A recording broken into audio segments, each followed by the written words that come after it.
Meus amados, vamos abrir a palavra de Deus no livro do profeta Ezequiel, capítulo 1.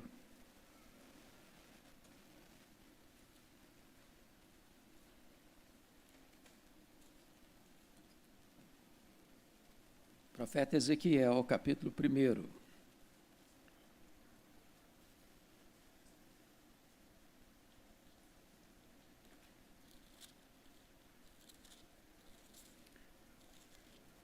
Eu achei muito curioso, porque depois de 40 anos de ministério, eu nunca tinha ouvido um sermão sobre a pessoa de Ezequiel. E recentemente eu ouvi um sermão sobre a vida de Ezequiel e me chamou a atenção. Eu procurei dar uma lida no livro, numa sentada só, e algumas coisas me queimaram o coração. E eu gostaria de repartir com vocês nesta noite. Então, nós vamos iniciar lendo o capítulo 1, versos de 1 a 3.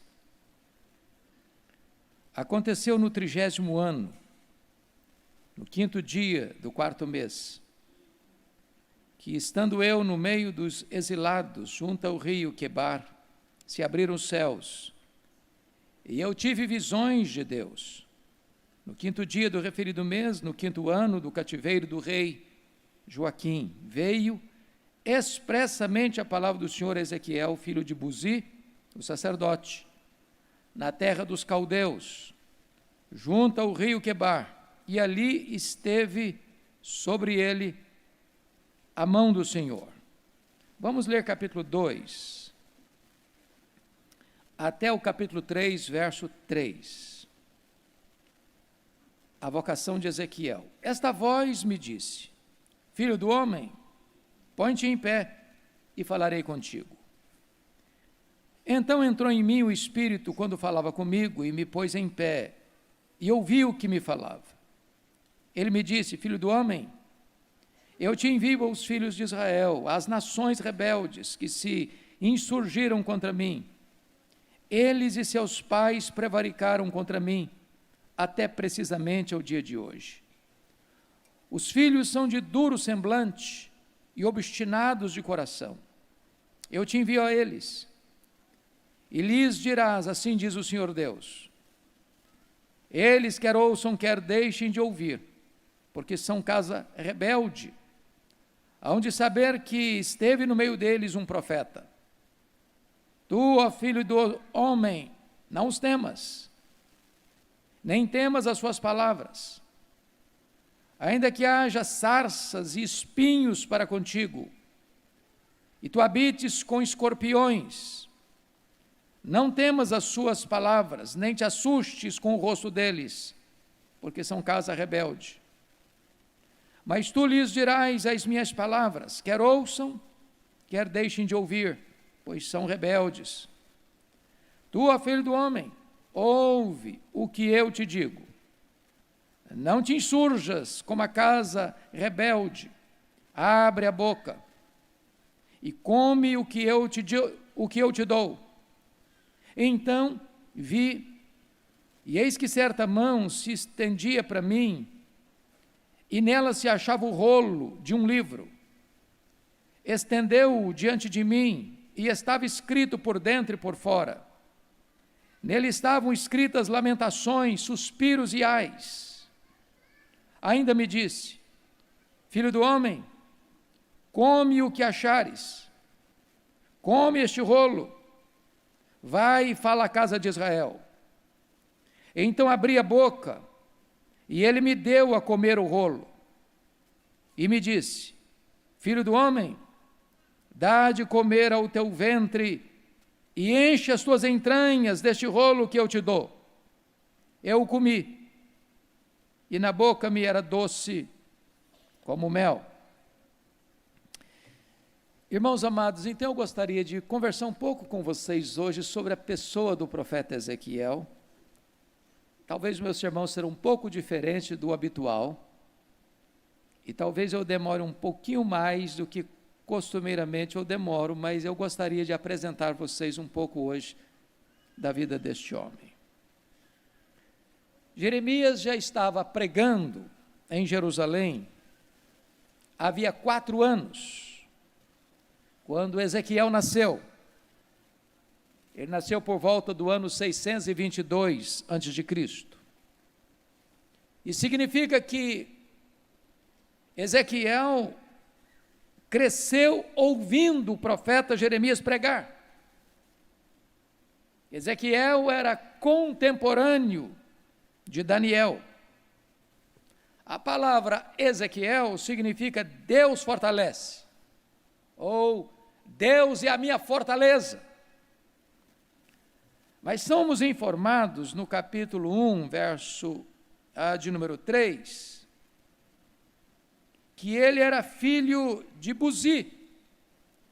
E Buzi significa desprezo, ou aquele que é desprezado por Javé, desprezado por Deus.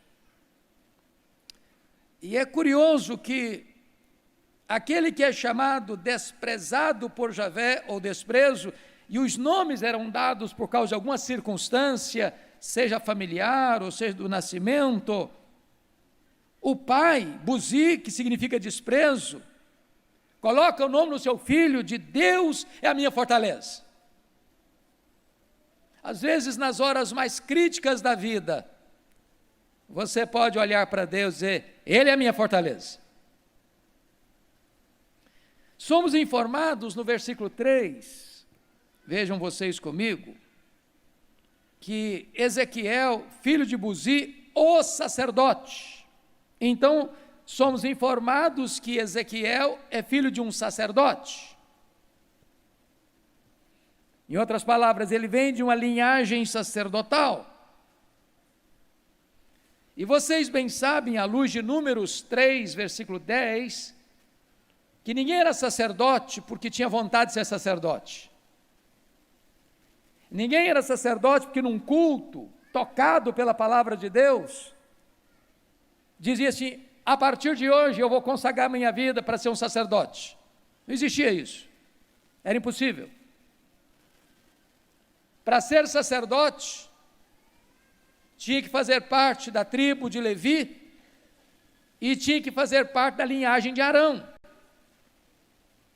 Portanto, o sacerdócio era uma função familiar e hereditária. Não havia voluntários para o sacerdócio. Tinha que ser levita e tinha que ser também da linhagem de Arão. Portanto, esse menino, chamado Ezequiel, nasceu de um pai que era sacerdote, e ele não tinha outra função, outra opção a não ser um sacerdote, era hereditário. Ele nasceu para ser sacerdote. Mas notem vocês, que para ser sacerdote, tinha que ser da família de Levi, da linhagem da tribo de Levi, e tinha que ser da linhagem de Arão. Mas havia também um outro elemento seletivo. Ele tinha que ter o seu corpo perfeito. Peço que você abra sua Bíblia comigo, em Levítico 21, versos 17 a 24, para você entender isso. Portanto, não bastava ser levita, não bastava ser da linhagem de Arão, ele não podia ter defeitos físicos. Então, leia aí comigo, Levítico capítulo 21, versos 17, até o verso 24.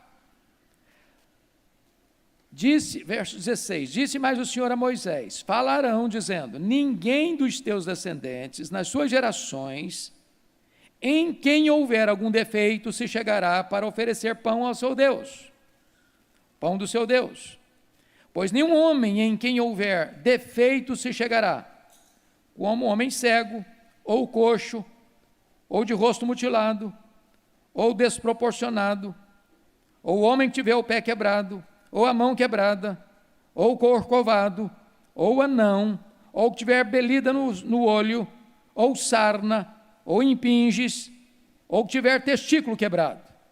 Nenhum homem da descendência de Arão, o sacerdote, em quem houver algum defeito, se chegará para oferecer as ofertas queimadas do Senhor. Ele tem defeito, não se chegará para oferecer pão do seu Deus.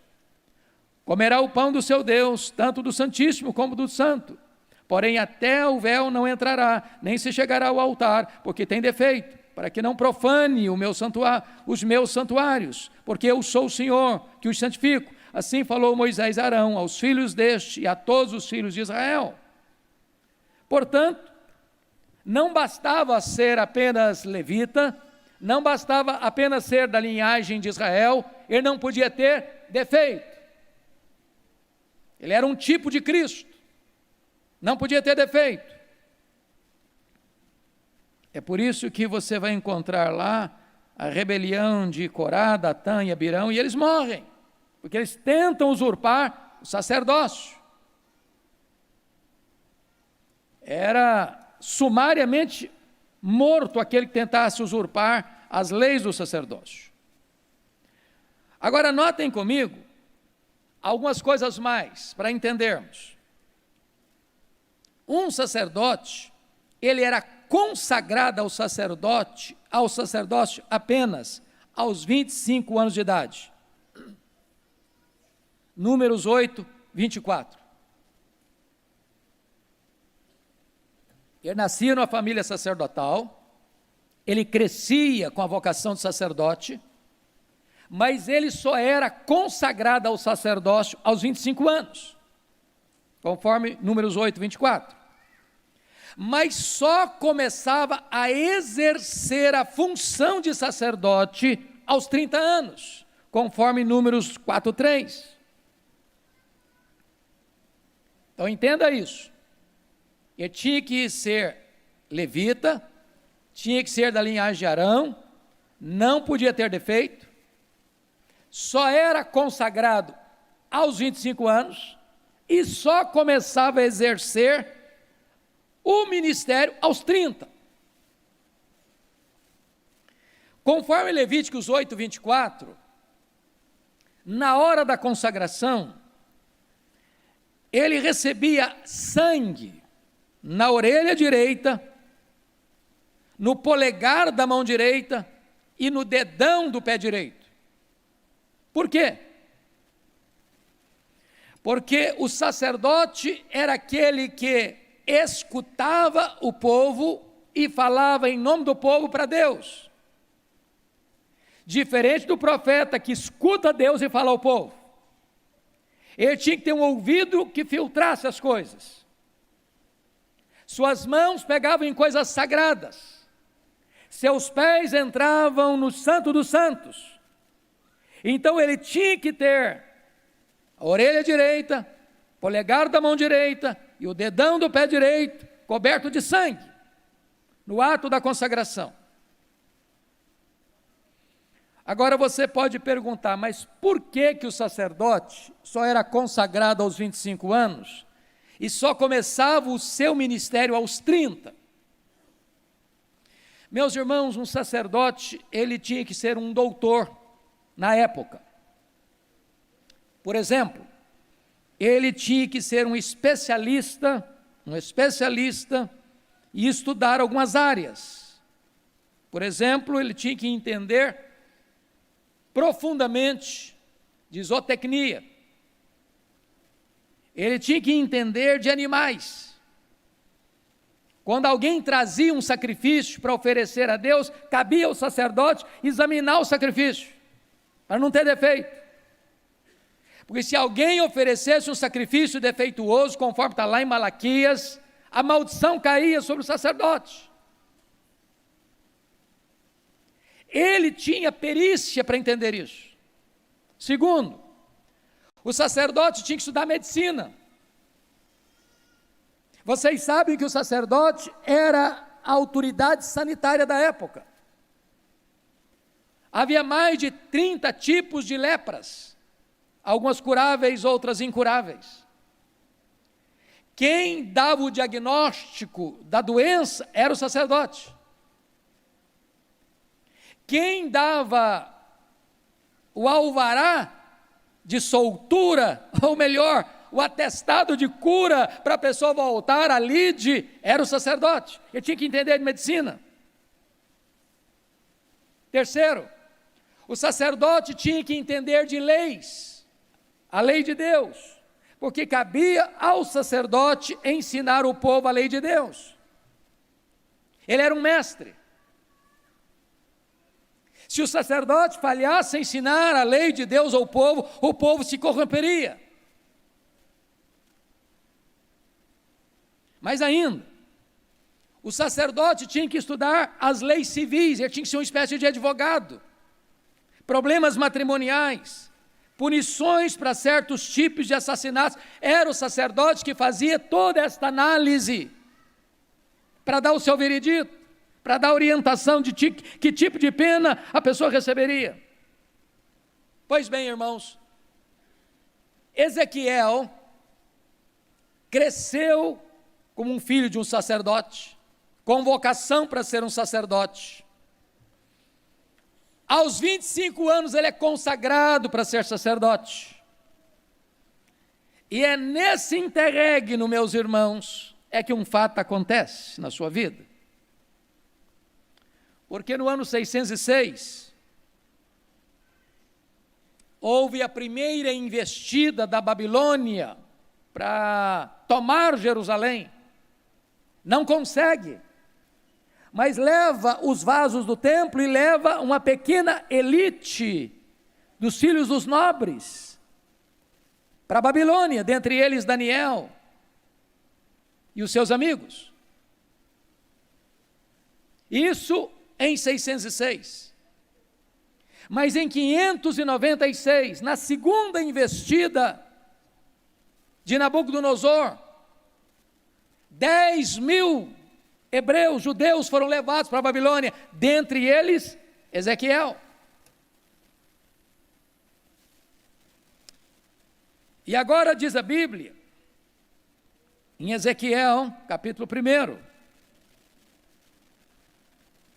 que aqui está algo que os estudiosos penam para entender, porque olha como é que começa o livro. Aconteceu no 30º ano. E a pergunta é, que 30º ano é esse? Os estudiosos quebram a cabeça, porque não faz referência nenhuma, que 30º ano é esse? Alguns dizem que foi o 30º ano, desde que a lei foi descoberta lá no templo, no período de Josias, mas não há nenhuma evidência histórica. A maioria dos estudiosos entendem que aconteceu no 30º ano do aniversário de Ezequiel. Ano em que ele, consagrado ao sacerdócio, deveria iniciar o seu ministério prático como sacerdote. Agora ele é levado como cativo. Ele é levado e fica entre os que estão lá, prisioneiros, refugiados, exilados. E talvez, não tendo ele o mesmo destino que teve Daniel, porque chegaram para ele, talvez, e perguntaram, e você sabe fazer o quê? Eu sei acender a luz do candelabro, eu sei fazer sacrifício. Bom, mas aqui não tem templo, aqui é terra pagã. E quando ele está para começar o seu ministério, ele está lá às margens do rio Quebar, junto com os exilados, talvez pisando barro, numa reviravolta total na sua vida. Ele que foi criado para ser um sacerdote, estudou para ser um sacerdote, se preparou para ser um sacerdote, e quando ele está para exercer o seu ministério, ele está exilado em terra estrangeira. Mas, amados irmãos, isso me impressiona, porque às vezes em 5 anos, entre a sua consagração e o começo do seu ministério, a vida dá uma girada muito alta, a mesa vira, o cronograma altera, de repente tudo que você planejou na vida vai por terra.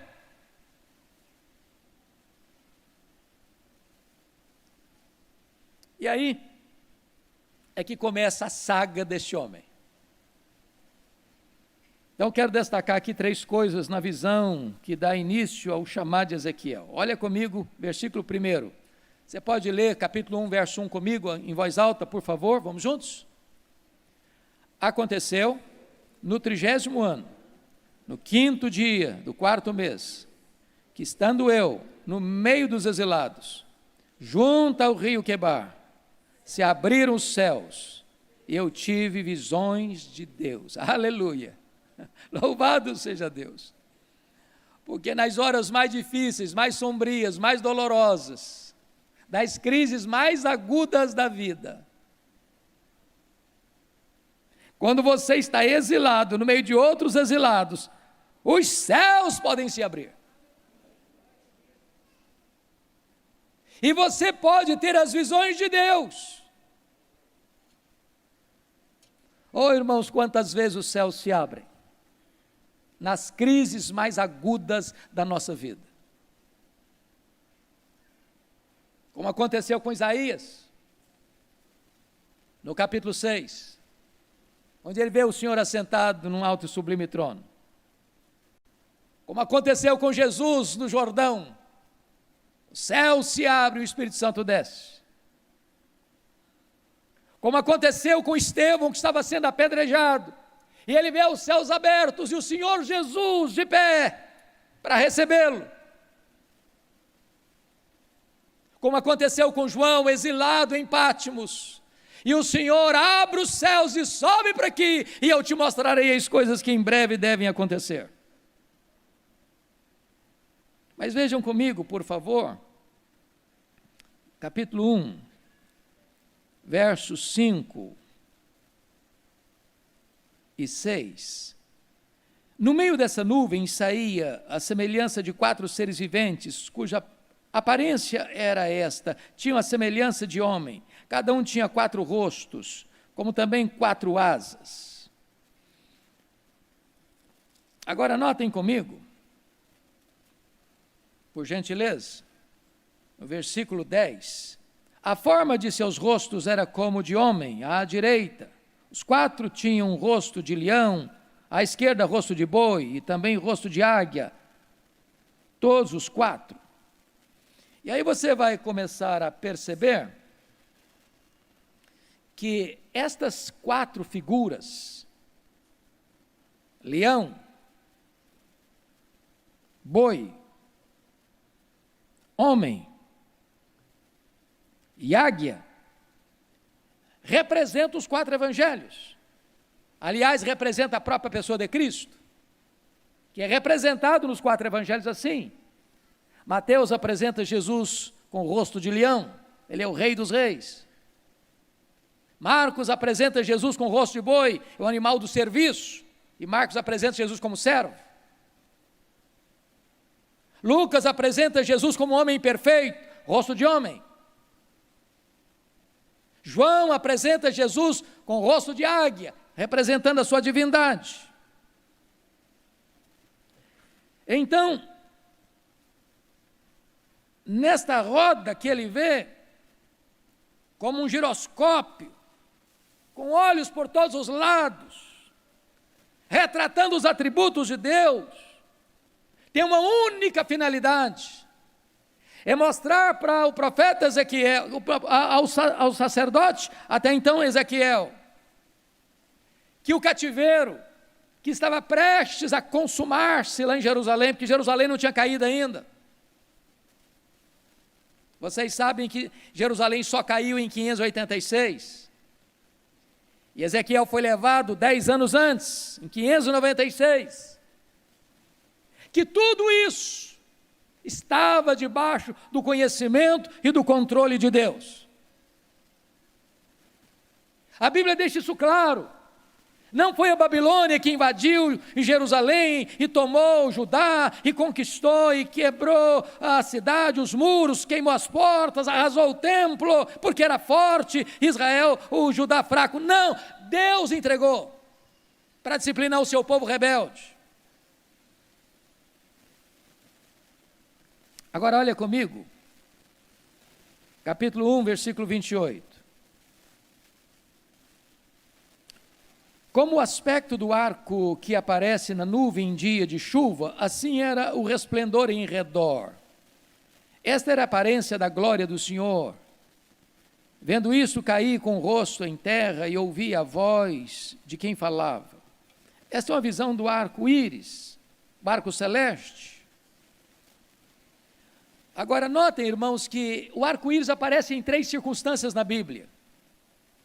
Em primeiro lugar, aparece lá em Gênesis 9:11, depois da tempestade. Em segundo lugar, aparece lá em Apocalipse, capítulo 4, verso 3, antes da tempestade. Mas aqui em Ezequiel 1:28, o arco-íris aparece no meio da tempestade. E o que é o arco-íris? É a promessa da aliança de Deus com o seu povo. Apesar do juízo, apesar da disciplina, Deus está firmando aliança com o seu povo. Então o arco-íris vem depois da tempestade, o arco-íris vem no meio da tempestade, o arco-íris vem depois da tempestade. Porque Deus está antes da tempestade, Deus está no meio da tempestade, Deus está depois da tempestade. Deus está no controle. Aí chega o capítulo 2, versos 8 a 10, e acontece aqui o chamado dele. Porque notem vocês que ele é sacerdote, ele nasceu sacerdote, ele cresceu como sacerdote, ele estudou para ser sacerdote, ele foi consagrado como sacerdote, mas na hora de exercer a função, ele está entre os exilados da Babilônia. Não tem templo, não tem sacrifícios, não tem candelabro, não tem mesa da proposição, não tem altar de incenso, não tem santo dos santos. E aí acontece o chamado dele. Notem comigo, por favor. Quando Deus dá uma ordem para ele de um livro, que estava escrito, por dentro, por fora, e nesse livro estavam escritas lamentações, suspiros e ais, porque era exatamente a mensagem que haveria de entregar ao povo que estava lá em Jerusalém, ao povo que está aqui na Babilônia, e todas as nações estrangeiras que estavam pecando assodadamente contra Deus. Portanto, esse era o conteúdo do livro, Lamentações, Suspiros e Ais. E Deus diz o seguinte: agora pega esse livro, pega esse rolo e come. Pega e come. Mas o que significa isso, irmãos? Pega o rolo e come. É que um profeta, e agora ele não vai ser mais sacerdote, vai ser profeta. Deus está mudando a vocação dele. Não pode falar ao povo sem primeiro sentir, vivenciar, experimentar a própria mensagem que ele está comunicando.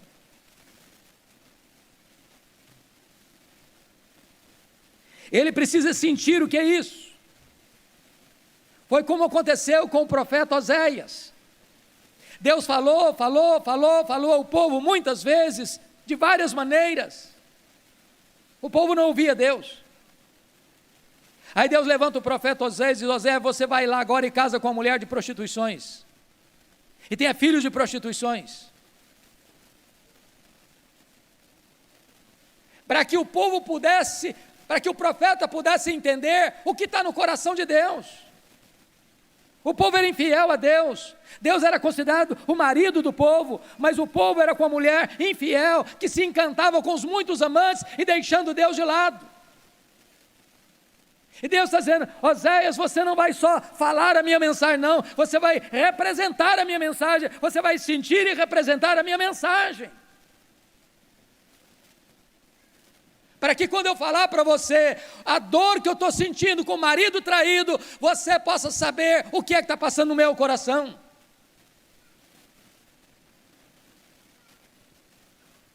E se vocês olharem atentamente o livro, vocês verão que o livro de Ezequiel traz 10 atos simbólicos para chamar a atenção do povo.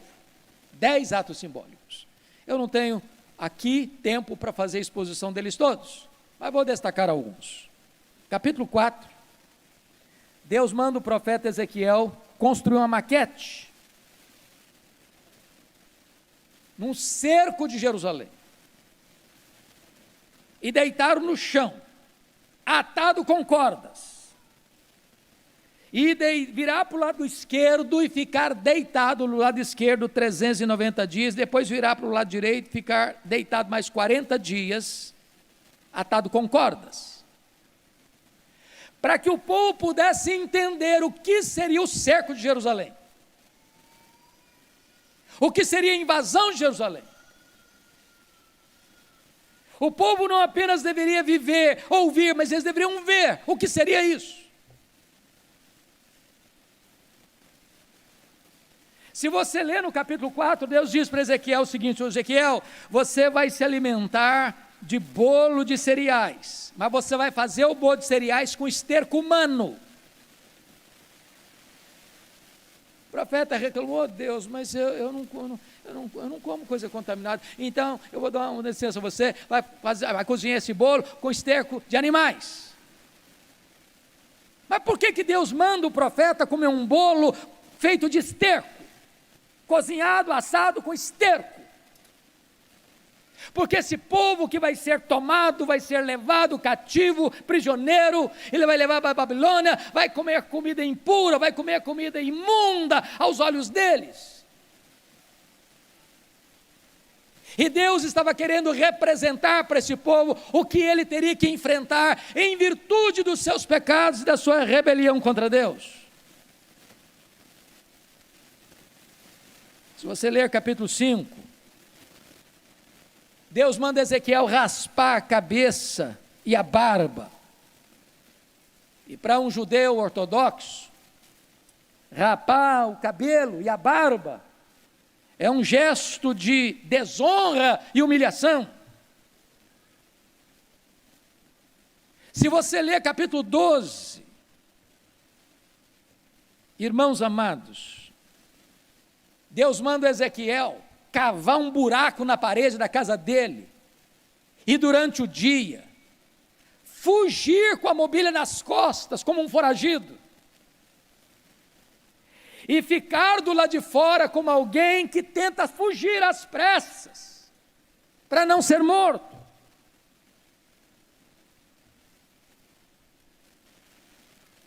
Se você ler no capítulo 21, Deus manda o profeta Ezequiel sentar e suspirar e chorar após profetizar sobre Jerusalém, depois de pregar a sua queda, para que o povo pudesse entender a dor que ele iria sentir ao sofrer um cerco, um ataque, uma invasão militar que haveria de destruir a cidade, queimar o templo, arrasar com tudo e levar o povo embora cativo. Mas o pior não foi isso. Eu queria que você abrisse agora a sua Bíblia comigo, no capítulo 24.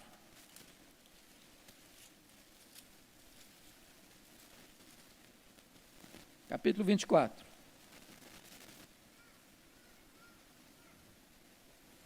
Versos 15 em diante. Você pode ler comigo? Eu peço que você preste muita atenção na leitura desse texto. Toda a igreja comigo, em voz bem pausada, para vocês compreenderem o que está acontecendo aqui.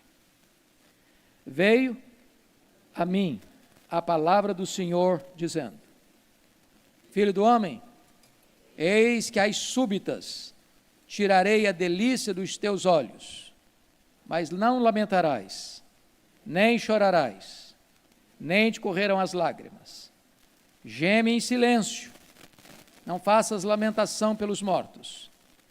Prende o teu turbante, mete as tuas sandálias nos pés, não cubras os bigodes, e não comas o pão que te mandam.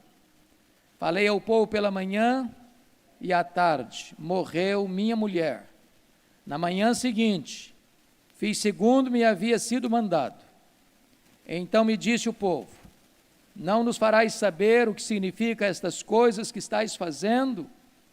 eu lhes disse: veio a mim a palavra do Senhor dizendo: dize à casa de Israel, assim diz o Senhor Deus: eis que eu profanarei o meu santuário, objeto do vosso mais alto orgulho, delícia dos vossos olhos e anelo de vossa alma. Vossos filhos e vossas filhas que deixastes cairão à espada. Vocês já imaginaram o que Deus está falando com ele? Ezequiel, eu vou tirar a delícia dos seus olhos. A sua mulher vai morrer. Mas não lamente. Prenda o choro. Não chore. Geme em silêncio. Para que esse povo possa entender o que vai acontecer em Jerusalém.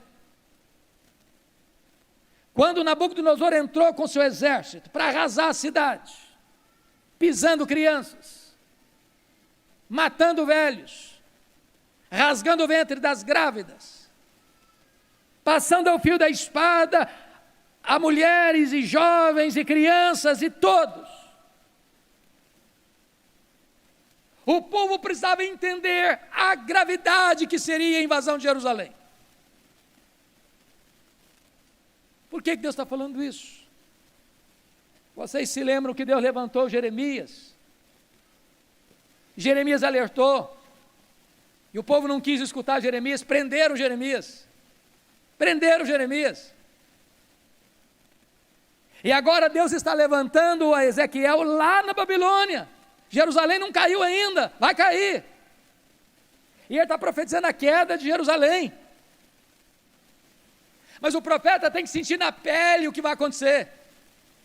Eu vou tirar a delícia dos seus olhos, Ezequiel. E geme em silêncio. Geme em silêncio. Porque é isso que vai acontecer lá. E quando o povo perguntou, mas como, Ezequiel? O que significa isso? A sua mulher morre e você não chora, e você está gemendo em silêncio, e você continua pregando. Me fale para nós o que significa isso. E Deus diz, assim diz o Senhor: a delícia dos olhos de vocês, o santuário, o templo, o orgulho de vocês vai ser invadido, vai ser profanado, vai ser destruído.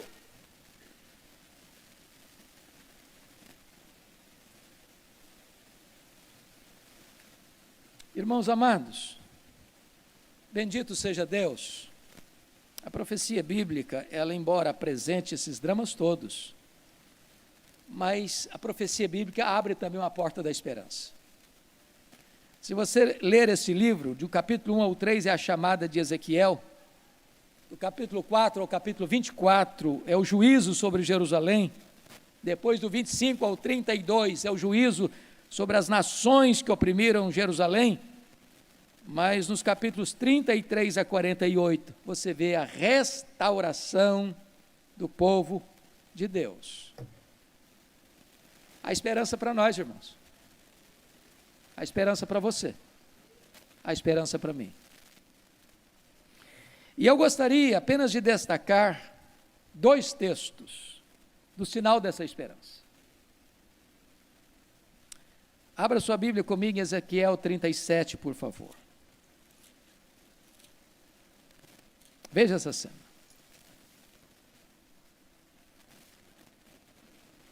Toda a igreja comigo, capítulo 37.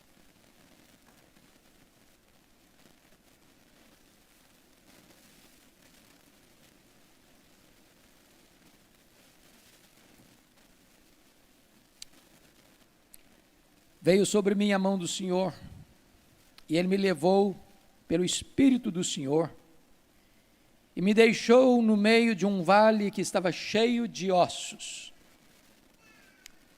Um sacerdote não podia tocar em ossos. Não podia. Levítico 21:11.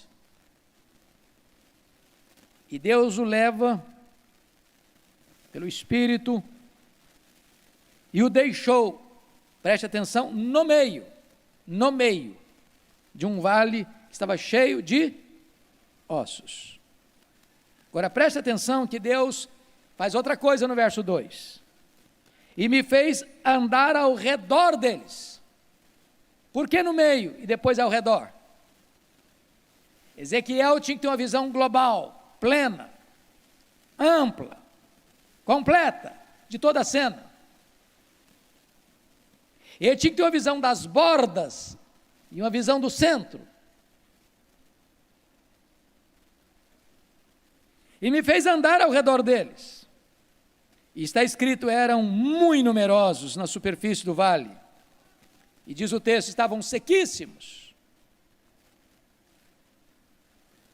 Então me perguntou, filho do homem, acaso poderão reviver esses ossos?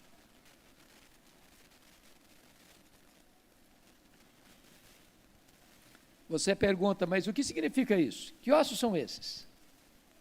O verso 11 responde, então me disse, filho do homem, estes ossos são toda a casa de Israel.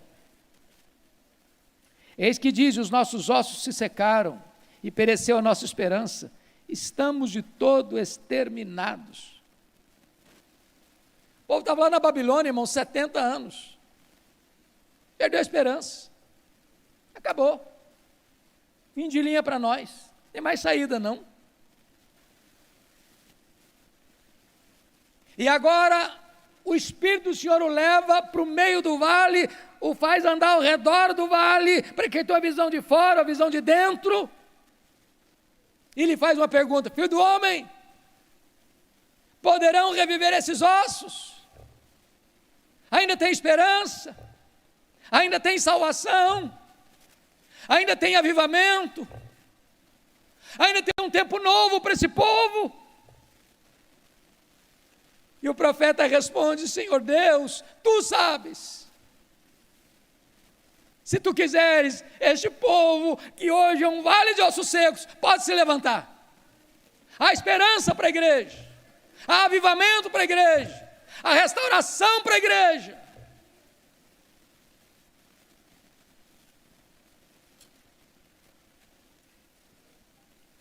Disse-me ele, versículo 4, profetiza esses ossos, e dize-lhes, ossos secos, ouvi a palavra do Senhor.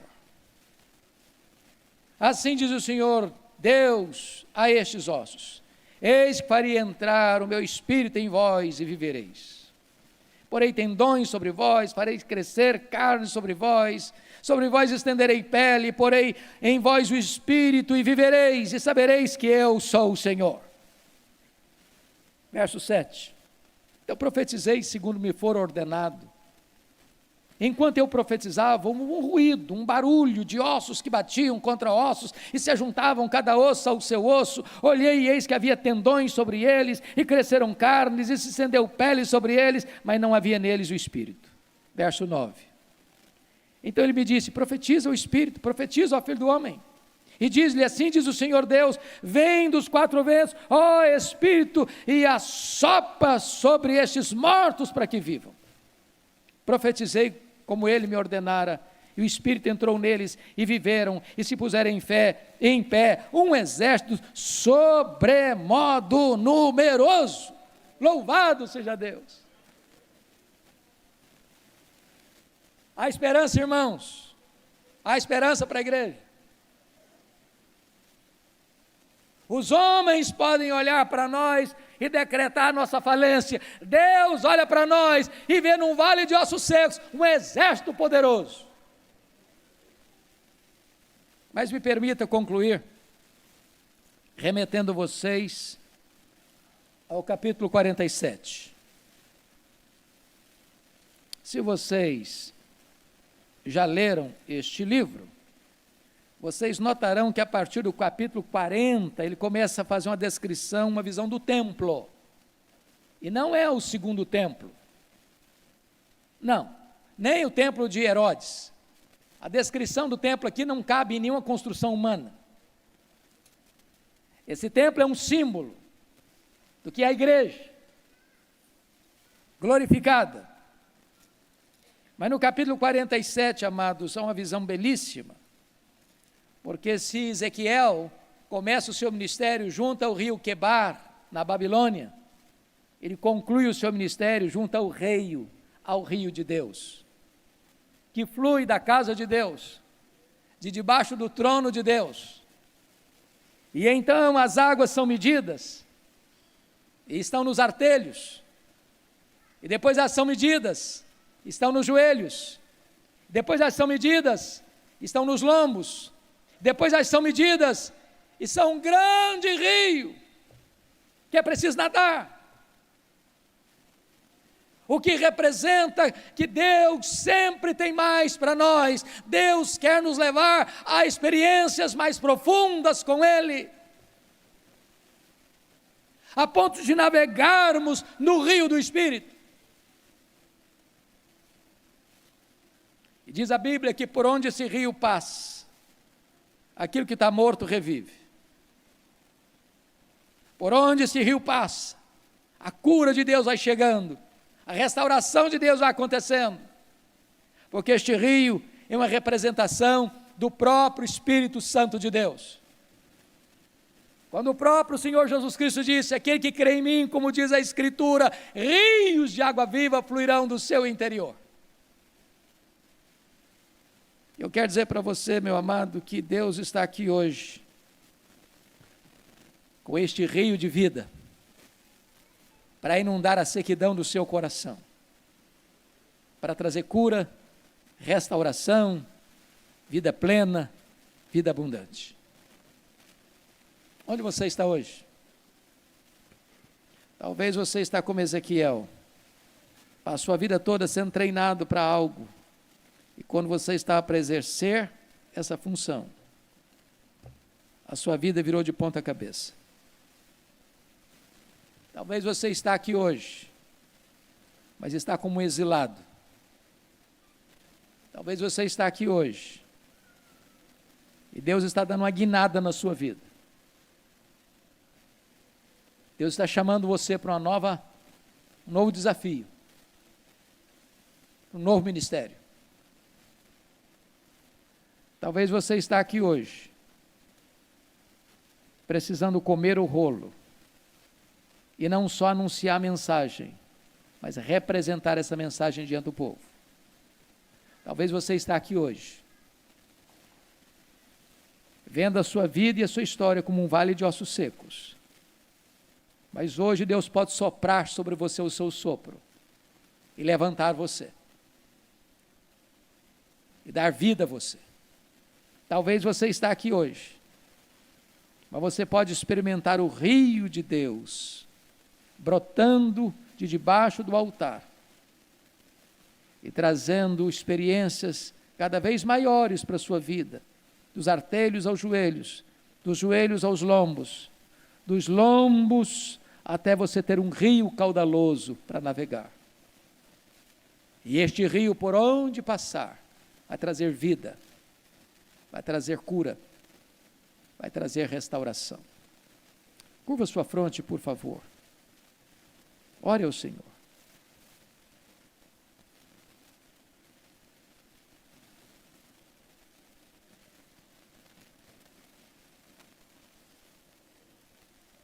O que é que você precisa hoje da parte de Deus? Você que talvez nasceu numa família cristã,